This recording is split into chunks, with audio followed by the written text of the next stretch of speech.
Senator Klyne. Minister, my question is in reference to digital transformation and the mobilization and readiness of young adults north of the 55th parallel to compete in the new economy. As you know, Innovation, Science and Economic Development Canada is working feverishly to connect all households and businesses in rural, remote and Indigenous communities with 50/10 internet speed. Minister, what levels of digital skills, training and readiness are our working age Indigenous adults at?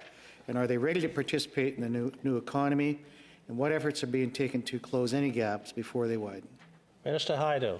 Well, thank you very much, Mr. Speaker. And I think the honourable member raises something it's a complex question with multiple moving parts.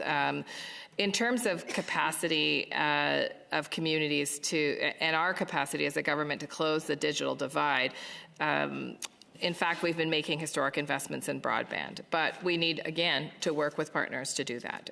The federal government doesn't have its own broadband company, for example, in Northern Ontario, where I come from, where we can just hook homes up to. We have to work with, in some cases, regional providers, in some cases, provincial providers.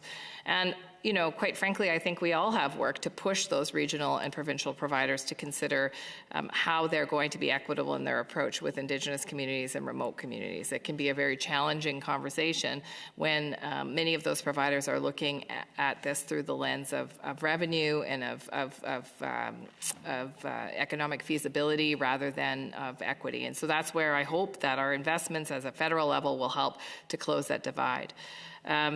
You're right. Access to the digital world is a critical ingredient, not just for education, but also for health delivery, also for economic capacity. Many communities are growing their own economic capacity, and they need access to high-speed internet and broadband to be able to market their services and goods. So we'll continue this work with our provincial, territorial, and regional partners.